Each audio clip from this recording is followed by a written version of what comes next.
भाई मेंस की तैयारी तो आपने शुरू कर दी है, पर अभी भी इस चीज की क्लैरिटी नहीं है कि आंसर्स को लिखना कैसे, राइट? देखो, जितने भी बच्चे एग्जामिनेशन देते हैं, आंसर्स तो सभी लिख रहे हैं। उसमें से कुछ ऐसे हैं जिनका सिलेक्शन होता है, कुछ ऐसे हैं जो कुछ मार्क्स से रह जाते हैं। नाउ, उनके आंसर्स में डिफरेंस क्या होते हैं? What is the difference between these answers?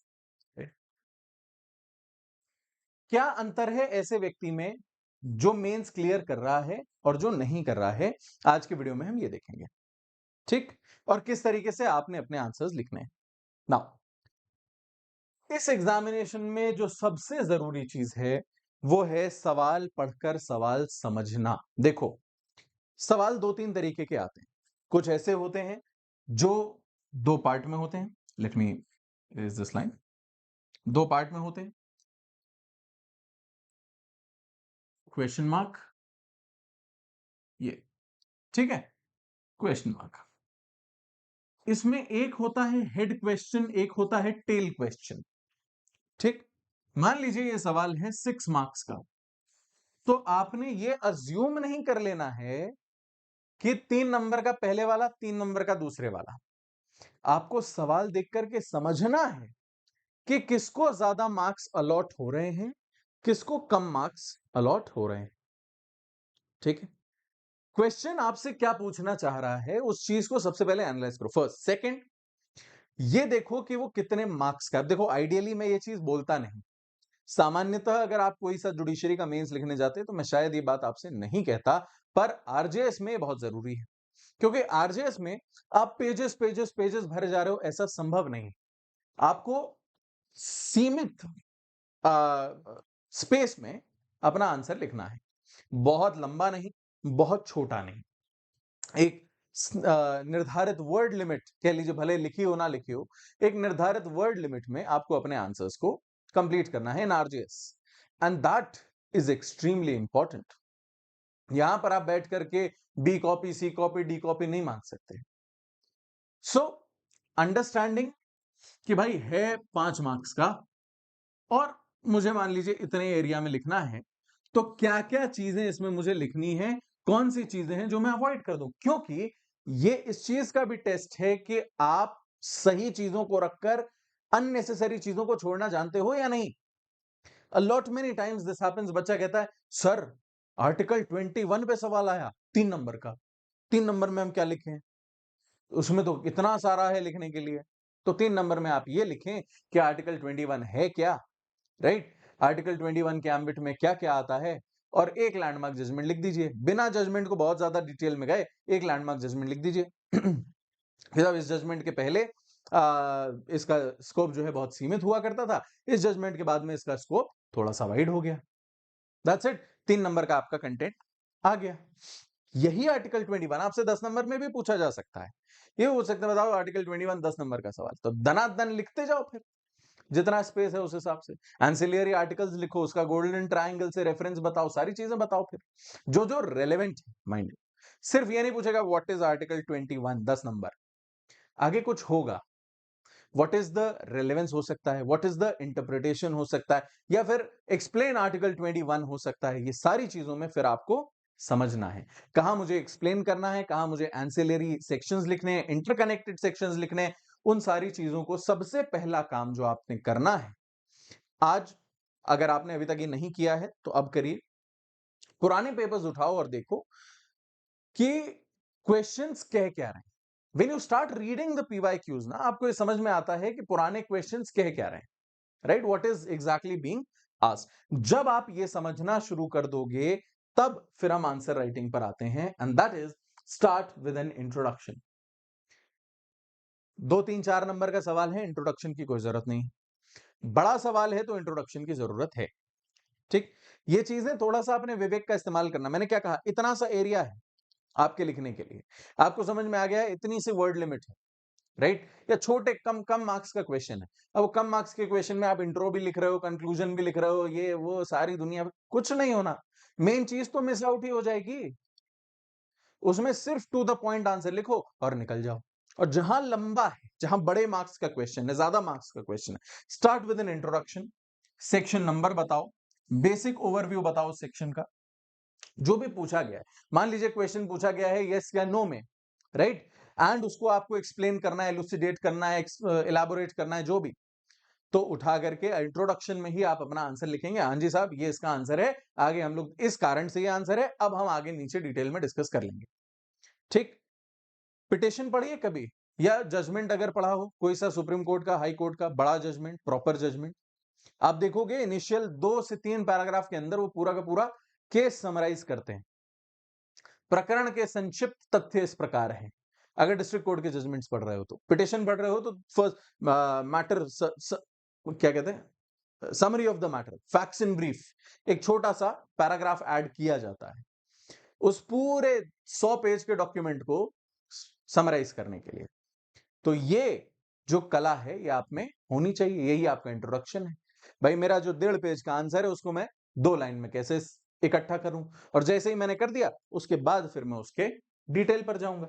तो सबसे पहले आपका इंट्रोडक्शन होना चाहिए, लेकिन छोटे मार्क्स की क्वेश्चन में नहीं, ज्यादा मार्क्स की क्वेश्चन में हमेशा। देन जब भी कोई सेक्शन लिखो, जब भी कोई सेक्शन लिखो, मात्र आंख बंद करके सेक्शन लिख के आ गए ऐसा मत करना। ठीक, गए सेक्शन लिख दिया, ये खत्म नहीं, सेक्शन लिख रहे हो ना, पूछा है ना, कोई सेक्शन पूछा है ना आपसे, तो बैराक तो उनके पास भी है, देख तो वो भी सकते हैं, वो ये जानना चाहते हैं कि आप में ज्ञान कितना है। वो ज्ञान कैसे दिखाओगे, वो ज्ञान दिखाओगे उसके एसेंशियल्स लिख करके, उसके जिसको हम कहते हैं कीवर्ड्स, उन्हें लिख करके। इनफैक्ट अगर आप सेक्शन को वर्बैटिम नहीं लिख पा रहे हैं, उसके कीवर्ड्स केवल आपको ध्यान है, तो भी काम चल जाएगा। कीवर्ड्स आपको याद होने चाहिए, भले सेक्शन आपको वर्बैटिम याद ना हो। ठीक, उससे इंटर रिलेटेड कौन से सेक्शंस हैं, क्या डिटेल्स हैं, वो सारी चीजें फिर फॉलो करेंगे। कभी भी जजमेंट से आप शुरू नहीं करते। अगर कोई सेक्शन इन्वॉल्व है तो सबसे पहले अपने आंसर में सेक्शन ही मेंशन होता है, तत्पश्चात फिर हम जजमेंट की तरफ बढ़ते हैं। ठीक है जी। Then mention all important case laws related to it. Now case laws के बारे में एक और बात बताता हूं। केसेस को लेकर के भयंकर आपको कंफ्यूज होने की जरूरत नहीं। सब 4-5 आर्टिकल पढ़े, 20-22 आर्टिकल पढ़े हैं कॉन्स्टिट्यूशन में, सर आर्टिकल 21 तक पढ़ा है केवल, और 100 से ज्यादा केसेस हैं, क्या करें? वो तो सारे याद नहीं होंगे, तो मत करो। सारे याद नहीं होंगे तो जो जो याद हो रहे हैं वो कर लो। इनफैक्ट जब भी केसेस हो ए वर्सेस बी, हो सकता है आपको ना याद रहे, सिर्फ ए याद है चलेगा, सिर्फ बी याद है चलेगा। अगर केस का नाम नहीं याद आ रहा है तो आप लिख दो इन अ डिसाइडेड लैंडमार्क जजमेंट, नंबर नहीं कटेंगे। स्पेसिफिकली अगर केस लॉ बेस्ड है तब तो कट जाएंगे। अगर पूछ लिया कि ये किस केस में कहा गया था, या फिर प्रेसिडेंट केस लॉस के साथ बताइए, तब फिर नंबर कट जाएंगे। बट अगर केस लॉ स्पेसिफिकली नहीं पूछे, इसलिए मैंने कहा ना कि क्वेश्चन क्या कह रहा है ये देखो, explain with the help of case laws. अब केसेस लिखने ही हैं, और जहां सिर्फ एक्सप्लेन लिखा है, आप केस लॉ अपने मन से डाल रहे हो, तो इन डिसाइडेड लैंडमार्क जजमेंट लिखोगे तो भी नंबर नहीं कटेगा, ये चीज ध्यान रखिएगा। अगर लिखा है कनिष्क देवेश वर्सेस योग ऋचा, आपको सिर्फ कनिष्क याद है चल जाएगा, in the case of Kanishka, खत्म, in Kanishka case the honourable court decided, चल जाएगा। ठीक है जी। सो ये भी आपका काम कर देगा। केसेस जितने भी हैं वो लिखना, लेकिन एक चीज इंश्योर करना, कॉलेज में जो करते थे ना वो मत करना कि मन से केसेस बना रहे हैं, ए वर्सेस बी बना दिया, हाँ, मुख्तार अहमद वर्सेस फलाना ठिकाना, किसी को भी वर्सेस स्टेट ऑफ एमपी बना दिया। नहीं भाई, ये चीजें मत करना। आपके कॉलेज वाले भी जानते थे कि आप क्या कर रहे हो, let me be very clear on that. College वाले भी जानते थे आप क्या कर रहे हो, वो बस आपकी नादानी समझ करके नंबर नहीं काट रहे थे। ये भी जानते हैं कि आप क्या कर रहे हो, लेकिन ये नादानी नहीं समझेंगे, नंबर काट लेंगे। ठीक है, और जो ही नंबर कट जाएगा, अगर उसमें मान लीजिए आपका नाम वगैरह आ गया, आपने केस लॉ में अपना नाम डाल दिया, तो आप यूएफएम में फंस जाएंगे, अनफेयर मींस, और उठा करके आपका कैंडिडेचर निरस्त हो जाएगा। इसलिए कुछ भी ऐसा नहीं करना। अच्छा, मोस्ट इंपॉर्टेंट थिंग, आंसर लिखते टाइम ये ध्यान रखना कि आपकी कॉपी में कहीं पर भी कोई भी मार्क ना हो। बच्चे अपने आंसर्स की शुरुआत करते हैं ओम, हाँ, स्माइली बनाते हैं आंसर्स के नीचे। जजमेंट लिखा, नीचे जज के नाम की जगह अपना नाम लिख दिया। अरे भाई, अभी बनो तो सही। जैसे ही अपना नाम आ गया ना, तुम्हारी कॉपी चेक भी नहीं होगी, उठा करके फेंक दी जाएगी साइड में। कैंडिडेचर निरस्त, हाईकोर्ट भी कुछ नहीं करेगा। समझ रहे हो? ये एग्जामिनेशन हाईकोर्ट कंडक्ट करवाता है। इसलिए ये चीज ध्यान रखना कि इस एग्जामिनेशन में आप जितना लॉ से चिपक के चलोगे उतना आपके लिए अच्छा है। अननेसेसरी एक्सप्लेनेशन में जाने की जरूरत नहीं है। एक्सप्लेनेशन में जाओ, बहुत ज्यादा डिटेल में जाने की आवश्यकता आपको नहीं। ठीक है? आप थ्योरीज लिख रहे हैं, डॉक्ट्रिन्स लिख रहे हैं, कुछ नहीं। लॉ पे स्टिक करो जितना हो सके। जहां आपको लग रहा है कि पूछा ही यही गया है, तब तो आप बताएंगे ही सही, अन्यथा लॉ पर स्टिक करके आपको चलना है। Then support. अच्छा, आंसर क्या है? आंसर है भाई, मुझसे कोई सवाल पूछा गया, उसका मैं पर्याप्त जवाब दे पा रहा हूं या नहीं। अगर केस लॉ नहीं पूछे गए हैं तो डालना मैंडेटरी नहीं होता। 3 नंबर 4 नंबर के सवाल में भी, इनफैक्ट मैं कह रहा हूं 8 नंबर का 10 नंबर का भी सवाल है और केस लॉ डायरेक्टली नहीं पूछा गया है, and by virtue of sections and essentials and everything आप अपनी बात को क्लियरली कन्वे कर पा रहे हो पूरी तरीके से, बिना कोई भी इंपॉर्टेंट पॉइंट छोड़े, तो केस लॉज नहीं भी लिखे हैं ना, तो भी नंबर मिलते हैं। Same goes with illustrations. अगर आपको लगता है यार केस लॉ से मेरा मैसेज जो है कन्वे नहीं हो रहा, मेरे आंसर से वो बात कन्वे नहीं हो रही जो ये पूछना चाह रहे हैं, वो सेक्शन अपर्याप्त है, उसको एक्सप्लेनेशन की जरूरत है, तब आप इलस्ट्रेशंस डाल सकते हैं। बाय द वे, इलस्ट्रेशन जरूरी नहीं है कि बेयर एक्ट वाला ही हो। इलस्ट्रेशन आप अपने मन से बना सकते हैं एज लॉन्ग एज वो सही है। अगर वो एक्यूरेट है इलस्ट्रेशन, अगर आप बोलो ए ने बी के साथ ये किया, फिर बी ने डी के साथ, जो भी आप बना रहे हो अपने मन से, अगर वो सही है फैक्चुअली, अगर वो इस पे फिट बैठ रहा है, तो बना दो। इलस्ट्रेशन बेयर एक्ट का हो जरूरी नहीं है। मुद्दा यह है कि आपको सिर्फ अपनी बात कन्वे करनी है। अगर आप वो कर पा रहे हो, बहुत अच्छी बात है। अगर आप वो नहीं कर पा रहे हो, तो फिर आप 10 चीज और डाल दो, कोई फर्क नहीं पड़ता। ठीक? Be very precise, be very clear in the language that you using. क्या लिखा मैंने? इफ नीडेड, हमेशा नहीं डलना है। इनफैक्ट केसेस के साथ भी हमेशा नहीं डालना है। जहां जरूरत है, केवल वहां पर हमने एड ऑन किया, अपने आंसर को सब्सटैंशिएट करने के लिए, जो पूछा है उसको प्रॉपरली बताने के लिए। That's it. And then always complete your answer with a proper conclusion. Again, ये भी इसी केवियट के साथ चलता है कि अगर कम मार्क्स का है, अगर लो मार्क्स या लो वेटेज है, तो आप इंट्रोडक्शन कंक्लूजन को स्किप मारेंगे। कोई मतलब नहीं है 3 नंबर के सवाल में इंट्रोडक्शन भी लिख रहे हैं, सेक्शन भी लिख रहे हैं, एसेंशियल भी लिख रहे हैं, केसेस भी लिख रहे हैं, इलस्ट्रेशन भी डाल रहे हैं, कंक्लूजन भी लिख रहे हैं। भाई क्या मतलब हुआ? 3 नंबर 4 नंबर का सवाल है ना, छोटा क्वेश्चन है ना, सिर्फ टू द पॉइंट आंसर दो, सेक्शन लिखो, सेक्शन को एक्सप्लेन करो, एसेंशियल्स बताओ, निकल जाओ, खत्म। लंबे वाले जो हैं उनमें देखो कि कितना समय है तुम्हारे पास। अगर प्रॉपर टाइम है, मैनेज कर पा रहे हो, वैसे तो कोशिश करो कि मैनेज करो, ठीक है, कर पा रहे हो तो फिर इसको फॉलो करते चलना। इंट्रोडक्शन, फिर ऐसा मैं इसलिए कह रहा हूं, हम लोगों ने आरटीआई से कई बार टॉपर्स की कॉपीज निकलवाई हुई है। हमने पढ़ा है रैंक 1, रैंक 5, रैंक 7, जिनकी किसी किसी जुडिशियल सर्विसेज में आई है रैंक 4, इनकी कॉपीज हमने निकलवाई हैं, इनके नोट्स हमने देखे हैं, क्योंकि हम तो टीचर्स हैं। हमें कहां से पता चलेगा कि क्या आंसर सही है और क्या नहीं? शुरुआत में हम टिप्स दे सकते हैं, हम गाइडेंस दे सकते हैं, बट पुख्ता तौर पे काम क्या कर रहा है, ये तो इन्हीं की कॉपीज देख के पता चलेगा ना। एंड जो कॉमन चीजें हैं इनकी कॉपीज में, वही चीजें मैं यहां पर पॉइंट आउट आपके लिए कर रहा हूं। केवल वही चीजें कि भाई आपका एक इंट्रोडक्शन होना चाहिए, एसेंशियल्स होने चाहिए इसके साथ, राइट, सारी चीजें। एंड ट्रस्ट मी, ये जितनी भी चीजें मैंने बताई है ना, इसको बस दिमाग में अपने बिठा के रखो। लोगों ने हवा बना रखा है, केस लॉ तो आते ही नहीं है। अरे नहीं, मत लिखो। बिना एक भी केस लॉ लिखे भी तुम्हारा सिलेक्शन हो सकता है, अगर तुम प्रॉपर अपना मैसेज कन्वे कर पा रहे हो तो। हाँ, अगर किस्मत ऐसी है कि केस लॉ पूछ लिया है, तब तो लिखना ही पड़ेगा। अगर प्रॉपर एग्जाम्पल लिखा है कि एग्जाम्पल्स के साथ बताओ, तो जरूरी नहीं है केसेस बताओ, मन से एग्जाम्पल दे दो। बस ये ध्यान रखना किसी का नाम ना आए। किसी फिल्म वगैरह का एग्जाम्पल अगर दे रहे हो कि अरे अमिताभ बच्चन ने ऐसा किया था, तो उसको अमिताभ बच्चन की जगह ए लिख देना। ठीक है, ए ने ऐसा किया था। The moment you do this, आपका काम हो गया। आपको अपनी बात प्रॉपरली वहां कन्वे करनी है, रखनी है। ठीक है, लंबे आंसर्स को प्रॉपर एलैबोरेट करके स्ट्रक्चर में लिखोगे तो अच्छा है, थोड़ा सा एक फॉर्मेटिंग को फॉलो करोगे तो अच्छा है, राइट। घिचड़ पिचड़ करके लिखोगे तो जो राइटिंग, एक चीज समझना, हैंड राइटिंग इज इंपॉर्टेंट। आपको खुद देखने में मजा नहीं आएगा तो सामने वाले को तो बिल्कुल नहीं आएगा। वो बहुत सारी कॉपीज देख रहा है, जो चेक कर रहा है, और उसके सामने एक कॉपी आई जिसमें हैंडराइटिंग इतनी खराब है कि उसको मेहनत करनी पड़ रही है समझने के लिए कि आपने लिखा क्या है। वो नहीं करेगा, वो ज्यादा नंबर नहीं देगा, वो चिढ़ जाएगा। आपका काम है उसके काम को आसान बनाना। तो आप जब सेक्शन लिख रहे हो तो लिखो सेक्शन बाकायदा पूरा, एसेंशियल्स की एक छोटी हेडिंग डालो, एसेंशियल्स, इलस्ट्रेशन की एक छोटी हेडिंग डालो, illustration, and that is how you do it. उसका काम आसान हो गया, फटाफट देखता हुआ चला गया। अगर कंपैरिजन आ रहा है, मान लीजिए कंपैरिजन आ रहा है, तो बेसिस ऑफ कंपैरिजन हमेशा ऐड करो, बेसिस ऑफ कंपैरिजन हमेशा ऐड करो।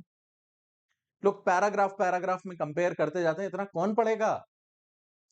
आपने जो ही बेसिस ऑफ कंपैरिजन डाल दिया, उसने कहा अच्छा इनने 5 बेसिस पे कंपेयर किया है, ठीक है, बिना पूरा पढ़े हो सकता है सरसरी निगाह से भी वो देखे अच्छा 5 बेसिस पे कंपेयर किया है, ठीक है, यही 5 बेसिस पे करना, दैट्स इट, हो गया आपका काम। नहीं तो पैरा के पैरा आप लिखते जा रहे हो, उस आदमी को पढ़ने में भी दिक्कत हो रही है, वो भूलता भी जा रहा है तो इंसान ना, जो चेक करेगा।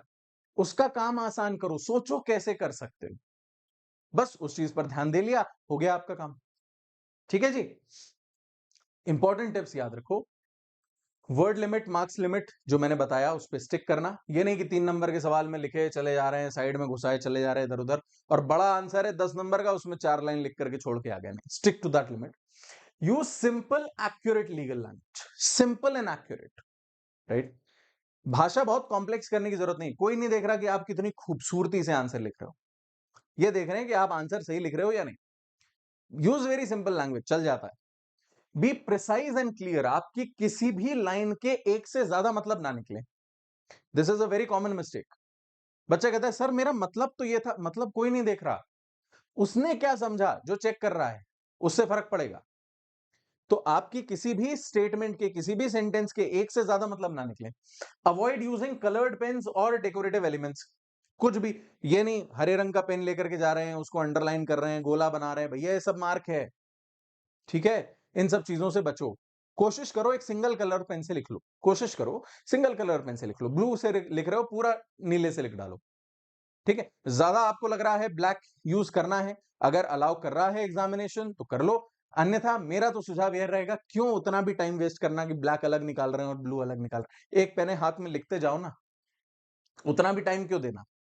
हैंड राइटिंग मैटर्स, आपको मोती पिरो करके नहीं लिखना है।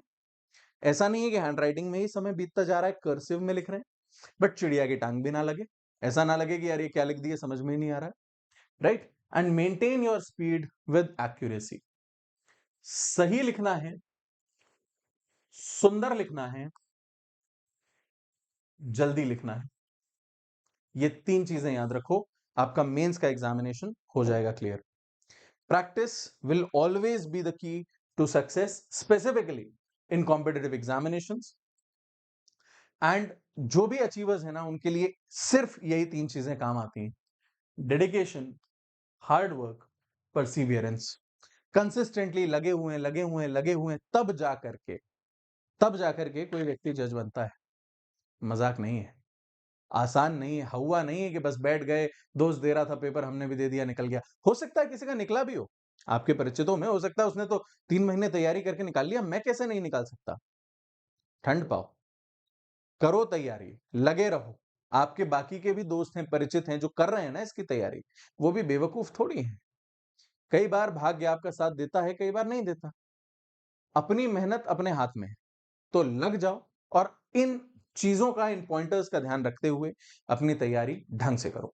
इसी तरीके की और फर्दर गाइडेंस के लिए you make obtain the iconic pro subscription plan है, जिसमें 1-on-1 मेंटरशिप आपको मिलती है आपके सारे फैकल्टी से, एजुकेटर्स से, मेंटर्स से, about notes making, doubt solving, सारी ही चीजों के विषय में।